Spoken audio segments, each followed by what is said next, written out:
There's basically lots and lots and lots of natural gas to be had, and we've got Liam Denning here to tell us all about it. Hey. There's a lot of gas, and it's not coming out of Congress. There is a fair amount. There is that, but this is natural gas. I've got to listen to, to two non-Americans complain about my legislature. All right. Yeah, you got to take it. You got to take it. Just for a few more minutes, though. So tell us, natural gas is very, very, very cheap right now, and it could get even cheaper. Yeah, I think you could see prices actually crash. But so it's about $250 now for a million British thermal units.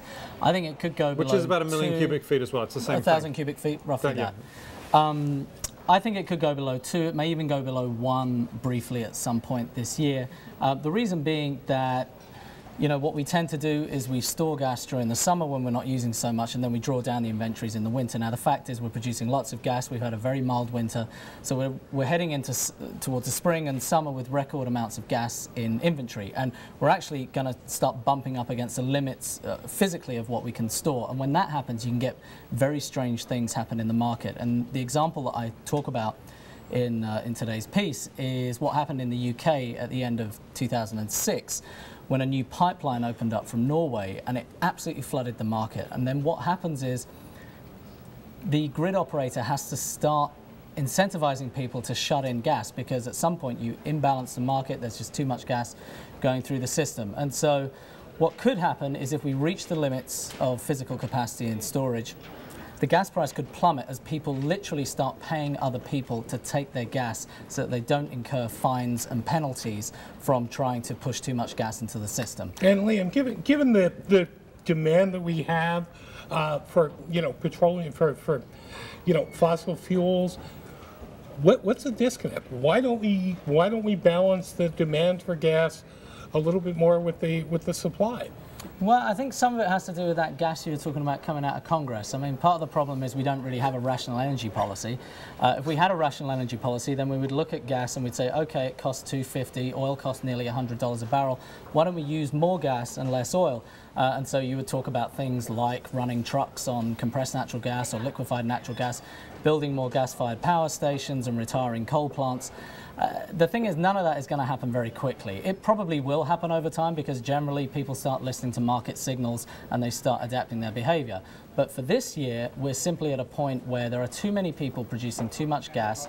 There's too much gas in the system. We don't really have a good way of letting it out of the market because we can't really export it. So the way the market will clear is, I think, is that prices will crash, and that's when you will force producers to actually stop producing. And theoretically, could we be energy independent? I mean, could America theoretically produce enough energy relying on natural gas as well as what we, the oil that we produce, to the point where we would no longer be a net importer? There's a growing chorus of voices talking about that. Personally, I think energy independence is probably too far off. I mean, we certainly import much less oil than we used to. A few years ago, we were importing more than 13 million barrels a day. Now we're down to about 8.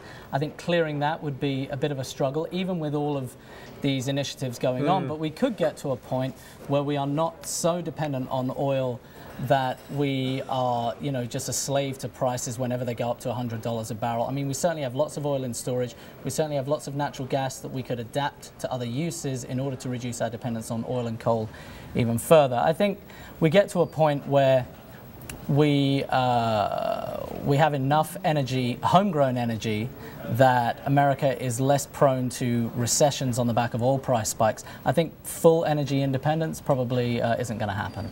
Or not yet anyway. Very quickly, you can use gas to do other things. You can use it to run turbines, electric turbines, and then use that to pump water sort of uphill behind other turbines, which can then be released. So there is a way to store this, quote, energy, this gas energy, in a non-gas form. Right, is absolutely. that something that has been considered? You can do that. The problem with that is that you're talking about pumped storage, yes, hydroelectric. It actually only works in certain geographical environments, and to be honest, most of those have been developed already. Okay. And to actually, it has to be hilly, right? You literally have to drill a massive hole in a mountain. It's very expensive, and you can't do it everywhere.